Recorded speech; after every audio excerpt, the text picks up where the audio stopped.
Este documento es un consolidado que reúne las normas aprobadas por el Pleno de la Convención Constitucional ordenadas por comisión. La relación de números de los artículos obedece a lo dispuesto en los respectivos informes y no es el orden definitivo, ya que ese proceso deberá ser realizado por la Comisión de Armonización, actualizado el 14 de mayo de 1922. Consolidado normas aprobadas para la propuesta constitucional por el Pleno de la Convención, capítulo 1 de la democracia. 1. Artículo 2. Democracia paritaria. El Estado reconoce y promueve una sociedad en la que mujeres, hombres, diversidades y disidencias sexogenéricas participen en condiciones de igualdad sustantiva, reconociendo que su representación efectiva en el conjunto del proceso democrático es un principio y condición mínima para el ejercicio pleno y sustantivo de la democracia y la ciudadanía. Todos los órganos colegiados del Estado, los órganos autónomos constitucionales y los órganos superiores y directivos de la administración, así como los directorios de las empresas públicas y semipúblicas, deberán tener una composición paritaria que asegure que al menos el 50% de sus integrantes sean mujeres. Asimismo, el Estado adoptará medidas para la representación de diversidades y disidencias de género a través del mecanismo que establezca la ley. El Estado promoverá la integración paritaria en sus instituciones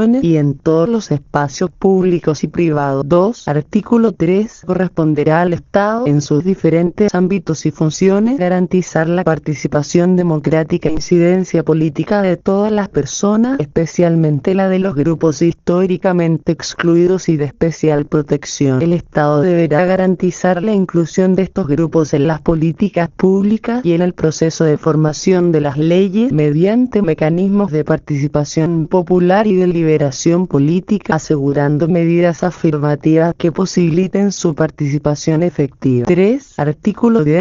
Los poderes públicos adoptarán las medidas necesarias para adecuar e impulsar la legislación, instituciones, marcos normativos y prestación de servicios con el fin de alcanzar la igualdad sustantiva y la paridad. Con ese objetivo, el Poder Ejecutivo, el Poder Legislativo y los sistemas de justicia, así como los órganos de la administración del Estado y los órganos autónomos, deberán incorporar el enfoque de género en su diseño institucional y en el ejercicio de su función. La política fiscal y el diseño de los presupuestos públicos se adecuarán al cumplimiento de un enfoque transversal de igualdad sustantiva de género en las políticas públicas. 4. Artículo 3 bis. La ley deberá establecer las medidas afirmativas necesarias para garantizar la participación y representación política de las personas en situación de discapacidad. Capítulo del Estado plurinacional y libre determinación de los pueblos. 5. Artículo 4. Chile es un Estado plurinacional e intercultural que reconoce la coexistencia de diversas naciones y pueblos en el marco de la unidad del Estado. Son pueblos y naciones indígenas preexistentes los mapuche, aymar, rapa nui, licanantay, quechua, coya, diaguita, chango, cahuashcar, yagan, selknam y otros que puedan ser reconocidos en la forma que establezca la ley. 6. Artículo 5. Los pueblos y naciones indígenas preexistentes y sus miembros, en virtud de su libre determinación, tienen derecho al pleno ejercicio de sus derechos colectivos e individuales. En especial tienen derecho a la autonomía y al autogobierno, a su propia cultura, a la identidad y cosmovisión, al patrimonio y la lengua, al reconocimiento de sus tierras, territorios, la protección del territorio marítimo, de la naturaleza en su dimensión material e inmaterial y al especial vínculo que mantienen con esto, a la cooperación e integración, al reconocimiento de sus instituciones, jurisdicciones y autoridades propias o tradicionales y a participar plenamente, si así lo desean, en la vida política, económica, social y cultural del Estado. Es deber del Estado plurinacional respetar, garantizar y promover con participación de los pueblos y naciones indígenas el ejercicio de la libre determinación y de los derechos colectivos e individuales de que son titulares. En cumplimiento de lo anterior, el Estado debe garantizar la efectiva participación de los pueblos indígenas en el ejercicio y distribución del poder, incorporando su representación en la estructura del Estado, sus órganos e instituciones, así como su representación política en órganos de elección popular a nivel local, regional y nacional. Junto con ello, garantizará el diálogo intercultural en el ejercicio de las funciones públicas, creando institucionalidad y promoviendo políticas públicas República que favorezcan el reconocimiento y comprensión de la diversidad étnica y cultural de los pueblos y naciones indígenas preexistentes al Estado. Del Poder Legislativo. 7. Artículo 5 bis del Poder Legislativo. El Poder Legislativo se compone del Congreso de Diputadas y Diputados y la Cámara de las Regiones. Del Congreso de Diputadas y Diputados. 8. Artículo 5 ter. El Congreso de Diputadas y Diputados es un órgano deliberativo, paritario y plurinacional que representa al pueblo, concurre a la formación de las leyes y ejerce las demás facultades encomendadas por la Constitución. El Congreso está integrado por un número no inferior a 155 miembros electos en votación directa por distritos electorales. Una ley de acuerdo regional determinará el número de integrantes, los distritos electorales y la forma de su elección, atendiendo el criterio de proporcionalidad. 9. Artículo 7. Son atribuciones exclusivas del Congreso de Diputadas y Diputados. A. Fiscalizar los actos del gobierno. El Congreso tendrá la facultad de solicitar información relativa al contenido y fundamentos de los actos de gobierno. C. Declarar cuando la presidenta o presidente presente la renuncia a su cargo si los motivos que la originan son o no fundados y en consecuencia admitirla o desecharla. D. Otorgar su acuerdo para que la presidenta o presidente de la República pueda ausentarse del país por más de 30 días o contar desde el tercer domingo de noviembre del año anterior a en que deba cesar en el cargo el que esté en función y las otras que establezca la Constitución. 10. Artículo 8. El Congreso de Diputadas y Diputados tendrá por función fiscalizar los actos del gobierno. Para ejercer esta atribución puede a. Adoptar acuerdos o sugerir observaciones, los que se transmitirán por escrito al presidente de la República dentro de los 30 días contados desde su comunicación. El presidente deberá dar respuesta fundada por medio de la del ministro de Estado que corresponda. B. Solicitar antecedentes al presidente de la República con el patrocinio de un cuarto de sus miembros. El presidente deberá contestar fundadamente por medio del ministro o ministra de Estado que corresponda dentro de los 3 días desde su comunicación. En ningún caso estos actos afectarán la responsabilidad política de las y los ministros de Estado. C. Crear comisiones especiales investigadoras a petición de a lo menos 2/5 de las diputadas y diputados en ejercicio con el objeto de reunir informaciones relativas a determinados actos del gobierno. Las comisiones investigadoras, a petición de 1/3 de sus miembros, podrán despachar citaciones y solicitar antecedentes. Toda persona que sea citada por estas comisiones estará obligada a comparecer y a suministrar los antecedentes y las informaciones que se le soliciten. No obstante, una misma comisión investigadora no podrá citar más de 3 veces a la misma persona sin previo acuerdo de la mayoría de sus integrantes. De la Cámara de las Regiones. 11. Artículo 9. La Cámara de las Regiones es un órgano deliberativo, paritario y plurinacional de representación regional encargado de concurrir a la formación de las leyes de acuerdo regional y de ejercer las demás facultades encomendadas por esta Constitución. Sus integrantes se denominarán representantes regionales. 12. Artículo 11. La ley determinará el número de representantes regionales a ser elegidas y elegidos por región, el que deberá ser el mismo para cada una y en ningún caso inferior a 3, asegurando que la integración final del órgano respete el principio de paridad. Las y los miembros de la Cámara de las Regiones se elegirán en votación popular conjuntamente con las autoridades comunales y regionales 3 años después de la elección presidencial y del Congreso. La ley especificará sus derechos y obligaciones especiales, las que en todo caso deberán incluir la obligación de rendir cuenta periódicamente ante la Asamblea Regional que representa. También podrán ser especialmente convocadas y convocados al efecto. La Cámara de las Regiones no podrá fiscalizar los actos del gobierno ni de las entidades que de él dependan. 13. Artículo 11 bis. Es atribución exclusiva del Congreso de las Diputadas y Diputados declarar si han o no lugar las acusaciones que no menos de 10 ni más de 20 de sus integrantes formulen en contra de a. la presidenta o presidente de la República por actos de su administración que hayan comprometido gravemente el honor o la seguridad de la nación, infringido abiertamente la Constitución o las leyes. Esta acusación podrá interponerse mientras la presidenta o presidente esté en funciones y en los 6 meses siguientes a su expiración en el cargo. Durante este último último tiempo no podrá ausentarse de la República sin acuerdo del Congreso de las Diputadas y Diputados. B. Las ministras y ministros de Estado por haber comprometido gravemente el honor y la seguridad de la nación, por infringir la Constitución o las leyes, o haber dejado esta sin ejecución, y por los delitos de traición, concusión, malversación de fondos públicos y soborno. C. Las juezas y jueces de las Cortes de Apelaciones y la Corte Suprema y del Contralor General de la República por notable abandono de sus deberes. D. Las y los generales o almirantes de las instituciones pertenecientes a las Fuerzas Armadas, del General Director de Carabineros de Chile y del Director General de la Policía de Investigaciones de Chile por haber comprometido gravemente el honor y la seguridad de la nación. E. Las y los gobernadores regionales y de la autoridad en los territorios especiales e indígenas por infracción de la Constitución y por los delitos de traición, sedición, malversación de fondos públicos y concusión. La acusación se tramitará en conformidad a la Ley de Organización, Funcionamiento y Procedimientos del Poder Legislativo. Las acusaciones referidas en las letras C, D y E podrán interponerse mientras la del afectado esté en funciones en los 3 meses siguientes a la expiración en su cargo. Interpuesta la acusación, el afectado no podrá ausentarse del país sin permiso del Congreso de Diputadas y Diputados y no podrá hacerlo en caso alguno si la acusación ya estuviera aprobada por este. Para declarar que da lugar la acusación en contra del presidente o presidenta de la República o de un gobernador regional se necesitará el voto de la mayoría de los diputados y diputadas en ejercicio. En los demás casos se requerirá el de la mayoría de los diputados y diputadas presentes y la del acusado quedará suspendido en sus funciones desde el momento en que el Congreso de Diputadas y Diputados declare que da lugar la acusación. La suspensión cesará si la Cámara de las Regiones desestimare la acusación o si no se pronunciare dentro de los 30 días siguientes. 14. Artículo 11t. Es atribución exclusiva de la Cámara de las Regiones conocer de las acusaciones que el Congreso de Diputadas y Diputados entable con arreglo a lo establecido en el artículo 11 bis. La Cámara de las Regiones resolverá como jurado y se limitará a declarar si el acusado es o no culpable. La declaración de culpabilidad deberá ser pronunciada por los 2/3 de las y los representantes regionales en ejercicio cuando se trate de una acusación en contra de la presidenta o presidente de la República o de un gobernador regional y por la mayoría de los representantes regionales en ejercicio. En los demás casos, por la declaración de culpabilidad queda el acusado destituido de su cargo. La persona destituida no podrá desempeñar ningún otro cargo de exclusiva confianza del presidente durante el tiempo que reste de su mandato, presentarse al cargo de elección popular del cual fue destituido en el periodo siguiente según corresponda. El funcionario declarado culpable será juzgado de acuerdo a las leyes por el tribunal competente tanto para la aplicación de la pena señalada al delito, si lo hubiera, como para hacer efectiva la responsabilidad civil por los daños y perjuicios causados al Estado o a particular. De las sesiones conjuntas del Congreso de Diputadas y Diputados y de la Cámara de las Regiones. 15. Artículo 12. El Congreso de Diputadas y Diputados y la Cámara de las Regiones se reunirán en sesión conjunta para tomar el juramento y promesa de la presidenta o presidente de la República al momento de asumir el cargo, para recibir la cuenta pública anual y para inaugurar el año legislativo. 16. Artículo 12 bis. El Congreso de Diputadas y Diputados y la Cámara de las Regiones se reunirán en sesión conjunta para decidir los nombramientos que conforme a esta Constitución corresponda, garantizando un estricto escrutinio de la idoneidad de las y los candidatos para el cargo correspondiente. 17. Artículo 13. Para ser elegida diputada, diputado o representante regional se requiere ser ciudadana o ciudadano con derecho a sufragio, haber cumplido 18 años de edad al día de la elección y tener avecindamiento en el territorio correspondiente durante un plazo no inferior a 2 años en el caso de las diputadas o diputados y de 4 años en el caso de las y los representantes regionales contados hacia atrás desde el día de la elección. Se entenderá que una diputada, diputado o representante regional tiene su residencia en el territorio correspondiente mientras ejerza su cargo. 18. Artículo 14. No pueden ser candidatos a diputadas o diputados ni a representantes regionales. 1. La presidenta o presidente de la República o quien quien lo sustituye en el ejercicio de la presidencia al tiempo de la elección. 2. Las y los ministros de Estado y las y los subsecretarios. 3. Las autoridades regionales y comunales de elección popular. 4. Las y los consejeros del Banco Central y del Consejo Electoral. 5. Las y los directivos de los órganos autónomos. 6. Las y los que ejerzan jurisdicción en los sistemas de justicia. 7. Las y los miembros del Tribunal Calificador de Elecciones y de los tribunales electorales. 8. El Contralor General de la República. 9. El Fiscal Nacional, fiscales regionales o fiscales adjuntos del Ministerio Público. 10. Los funcionarios o funcionarias del servicio activo de la policía. 11. Las personas naturales administradores de personas jurídicas que celebren o caucionen contratos con el Estado. Y 12. Las y los militares en servicio activo. Las inhabilidades establecidas en este artículo serán aplicables a quienes hubieren tenido las calidades o cargos antes mencionados dentro del año inmediatamente anterior a la elección, excepto respecto de las personas mencionadas en el número 11, las que no deberán reunir esas condiciones al momento de inscribir su candidatura, y de las indicadas en el número 9, 10 y 12, respecto de las cuales el plazo de la inhabilidad será de los 2 años inmediatamente anteriores a la elección. 19. Artículo 15. Los cargos de diputadas o diputado y de representante regional son incompatibles entre sí y con otros cargos de representación y con todo empleo, función, comisión o cargo de carácter público o privado. Son también incompatibles con las funciones de directores o consejeros, aun cuando sean ad honorem de entidades fiscales autónomas, semifiscales y de empresas estatales o en las que el Estado tenga participación por aporte de capital. Por el solo hecho de su proclamación por el Tribunal Calificador de Elecciones, la diputada o diputado o representante regional cesará en el otro cargo, empleo, función o comisión incompatible que desempeñe. 20. Artículo 16. Las diputadas y diputados y las y los representantes regionales podrán ser reelegidos sucesivamente en el cargo hasta por un periodo. Para estos efectos se entenderá que han ejercido su cargo durante un periodo cuando han cumplido más de la mitad de su mandato. 21. Artículo 17. El Congreso de Diputadas y Diputados y la Cámara de las Regiones se renovarán en su totalidad cada 4 años. La ley establecerá sus reglas de organización, funcionamiento y tramitación, la que podrá ser complementada con los reglamentos de funcionamiento que estos órganos dicten. El Congreso de Diputadas y Diputados y la Cámara de las Regiones tomarán sus decisiones por la mayoría de sus miembros presentes, salvo que esta Constitución disponga un quórum diferente. 22. Artículo 18. El Congreso de Diputadas y Diputados no podrá entrar en sesión ni adoptar acuerdos sin la concurrencia de la tercera parte de sus miembros en ejercicio. 23. Artículo 19. El reemplazante deberá reunir los requisitos establecidos por esta Constitución para ser elegido en el cargo respectivo, y la alcanzarán las inhabilidades establecidas en el artículo 14 y las incompatibilidades del artículo 15. Se asegurará a todo evento la composición paritaria del órgano. 24. Artículo 20. Las diputadas, diputados y representantes regionales son inviolables por las opiniones que manifiesten y los votos que emitan en el desempeño de sus cargos. Desde el día de su elección en investidura, ningún diputado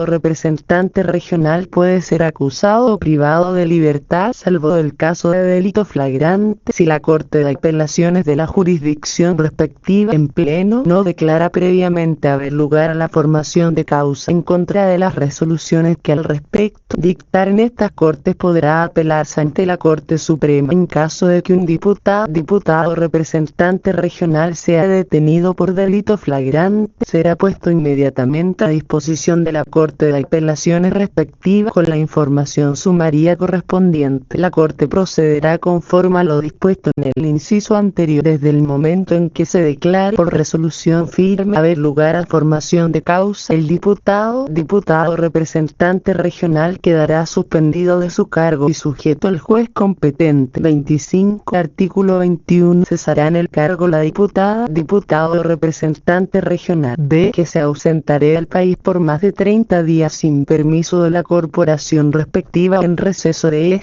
su mesa directiva. C. que durante su ejercicio celebraré o caucionaré contratos con el Estado, actuaré como procurador o procurador o agente en gestiones particulares de carácter administrativo en la provisión de empleos públicos, consejerías, funciones o comisiones de similar naturaleza. Esta inhabilidad tendrá lugar sea que la diputada, diputado o representante regional actúe por sí o por interpósita persona natural o jurídica, d. que durante su ejercicio actúe como abogado o abogado, mandataria o mandatario en cualquier clase de juicio, que ejercite cualquier influencia ante las autoridades administrativas o judiciales en favor o representación del empleador o de las y los trabajadores en negociaciones o conflictos laborales, sean del sector público o privado, o que intervenga en ellos ante cualquiera de las partes, que haya infringido gravemente las normas sobre transparencia, límites y control del gasto electoral desde la fecha que lo declare por sentencia, firme el Tribunal Calificador de Elecciones a requerimiento del Consejo Directivo del Servicio Electoral. Una ley señalará los casos en que existe una infracción grave, f. que durante su ejercicio pierda algún requisito general de elegibilidad o incurra en una inhabilidad de las establecidas en el artículo 14. Las diputadas, diputados y representantes regionales podrán renunciar a sus cargos cuando les afecte una enfermedad grave debidamente acreditada que les impida desempeñarlo y así lo califique el tribunal que realice el control de constitucionalidad.